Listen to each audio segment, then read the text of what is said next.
जय हिंद दोस्तों, स्वागत है आप लोग का स्मार्ट क्लासेस में। चलिए आज हम लोग देखेंगे क्लास 10th का रसायन शास्त्र, जो कि पहला चैप्टर है आप लोग का रासायनिक अभिक्रियाएं एवं समीकरण।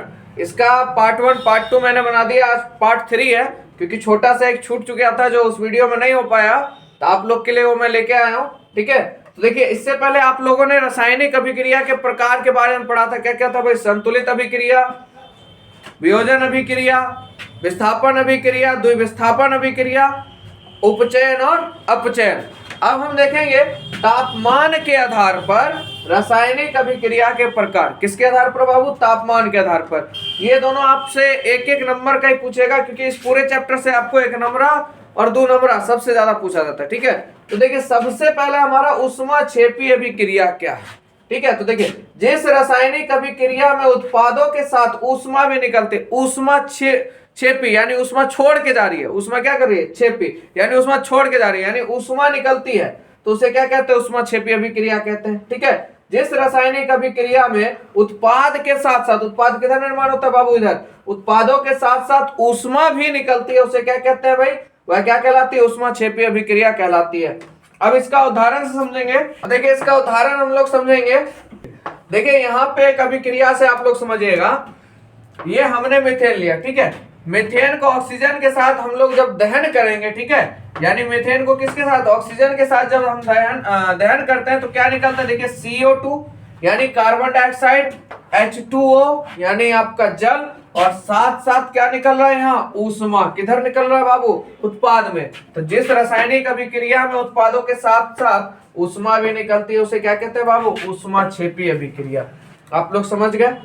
ठीक है, चलिए अब दूसरा नंबर है बाबू ऊष्मा शोषी अभिक्रिया। क्या है? ऊष्मा शोषी अभिक्रिया, यानी जिस रासायनिक अभिक्रिया में ऊष्मा का अवशोषण हो, जिस रासायनिक अभिक्रिया में ऊष्मा का, या आप ऊर्जा कहिए, उसका क्या हो? अवशोषण हो, उसे क्या कहेंगे? ऊष्मा शोषी अभिक्रिया कहते हैं। ठीक है, एग्जाम्पल से समझते हैं हम लोग। देखिए PbNO3, देखिए मैंने आपको 3 चीज बताया था, SO4 सल्फेट है ना, CO3 कार्बोनेट और NO3 नाइट्रेट। तो देखिए पीबी कहते हैं लेड को, तो लेड नाइट्रेट को जब हम गर्म करते हैं, यानी ऊष्मा जब उसमें देते हैं, तापन यानी हीट जब देते हैं, है ना, जिस अभिक्रिया में हीट पड़ जाए, है ना, जिस रासायनिक अभिक्रिया में क्या पड़ जाए? ऊष्मा का अवशोषण हो, भाई इसको तोड़ने के लिए क्या चाहिए? ऊष्मा चाहिए, तो उसे क्या कहते हैं? ऊष्मा शोषी अभिक्रिया। ठीक है, तो देखिए यहां से जब इसको हम गर्म करते हैं, PbO लेड ऑक्साइड यहां से निकल के हमारा बाहर हो जाता है, NO2 अलग हो जाता है, नाइट्रोजन डाइऑक्साइड,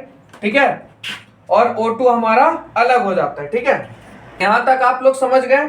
ठीक है, यानी जिस रासायनिक अभिक्रिया में उत्पाद में ऊष्मा भी आए, उत्पाद के साथ ऊष्मा भी निकलती है, उसे क्या कहते हैं? ऊष्मा छेपी। और जिसको तोड़ने में ऊष्मा का उपयोग हो, उसे क्या कहेंगे? ऊष्मा शोषी। ठीक है, ये ऊष्मा को क्या करती है? शोषण अंदर लेती है, और ये ऊष्मा क्या करती है? बाहर करती है। ठीक है, चलिए अगला है हमारा लास्ट टॉपिक है आपका। आज चैप्टर खत्म हो गया आप लोग का, और आप लोग का एक बहुत गंदा आदत है, वीडियो पूरा नहीं देखते हैं, देख के आधा देख के आप लोग निकल जाते हैं। तो वीडियो कहीं जाइए मत, रुकिए थोड़ा देखिए। ठीक है, तो देखिए दैनिक जीवन में उपचयन अभिक्रियाओं के प्रभाव, यानी हमारा जो दैनिक जीवन है उसमें उपचयन का क्या प्रभाव? उपचयन आपको पता है, याद है, जिसमें ऑक्सीजन की क्या हो? वृद्धि और हाइड्रोजन का ह्रास हो। तो देखिए सबसे पहले संक्षारण। आपने देखा होगा आपके घर में खिड़की होगी, है ना, खिड़की में देखिएगा आप कुछ दिन के बाद ना, उसमें मतलब ऊपर से एक ब्राउन रंग की यानी भूरे रंग की एक परत चढ़ती चल जाती है, उसे आप लोग क्या कहते हैं? जंग लग गया लोहा में। ठीक उसी तरह संक्षारण उसी का रूप है। तो देखिए जब कोई धातु अपने आसपास अम्ल, आर्द्रता आदि के संपर्क में आती है, तो क्या हो जाती है? संक्षारित हो जाती है, और इसी प्रक्रिया को हम लोग क्या कहते हैं? संक्षारण कहते हैं। इसी प्रक्रिया को क्या कहेंगे हम लोग? संक्षारण कहते हैं। ठीक है, जैसे देखिए चांदी के ऊपर कौन सा परत चढ़ता है? काली परत, तांबे के ऊपर हरी परत, और लोहे पे जंग लगना, सब क्या है बाबू? संक्षारण है। सब क्या है? संक्षारण। समझ गए आप लोग? यानी पानी, हवा, ये सब के साथ अभिक्रिया कर लेती है, और उस अभिक्रिया से भाई कोई नया चीज का निर्माण कर दिया, है ना। चांदी था भाई चमकीला, वो क्या हो गया? अब काला होना शुरू हो गया। तांबा था भाई एकदम लाल की तरह, ब्राउन भूरा, उस पर क्या चढ़ गया? हरी। लोहा एकदम लोहे के रंग था काला, उस पर क्या चढ़ गया? भूरा रंग, है ना। ठीक है, अब बात करते हैं बाबू विकृत गंधिता की। विकृत गंधिता क्या है? देखिए वसा युक्त, और तेलीय खाद्य सामग्री, वसायुक्त और तेलीय खाद्य सामग्री वायु के संपर्क में आने पर उपचयित हो जाती है। जैसे वह वायु के संपर्क में आती है, उपचयित हो जाती है, जिससे उनके स्वाद और गंध में क्या जाता है बाबू, परिवर्तन हो जाता है ना। आप सीधा समझिएगा, आप लोगों ने देखा होगा कोई भी चिप्स का पैकेट ले लीजिए यार, बच्चे बहुत ज्यादा पसंद करते हैं टकाटक, तो उसमें कौन सा गैस भरा होता है, नाइट्रोजन गैस भरा होता है, जिसके कारण उसके अंदर जो तेलीय पदार्थ है, यानी चिप्स को किसमें तला गया, तेल में, वो जो तेलीय पदार्थ है वो क्या हो, खराब ना हो, इसके लिए नाइट्रोजन गैस का उपयोग किया जाता है। ठीक है, नहीं तो ऑक्सीजन में रहेगा तो क्या हो जाएगा, खराब हो जाएगा। तो ये आप जान लीजिए, किसी भी चीज को अगर फ्रेश रखना होता है ना, तो ज्यादातर उपयोग में लाया जाने वाला गैस नाइट्रोजन होता है। ठीक है, तो आप लोग विकृत गंधिता भी समझ गए होंगे। तो आज टॉपिक बाबू यहीं तक खत्म हो गया, आपका पूरा चैप्टर खत्म हो गया। ठीक है, प्रयास करेंगे आप लोग के लिए क्वेश्चन आंसर जो मेन है वो भी करवा दें।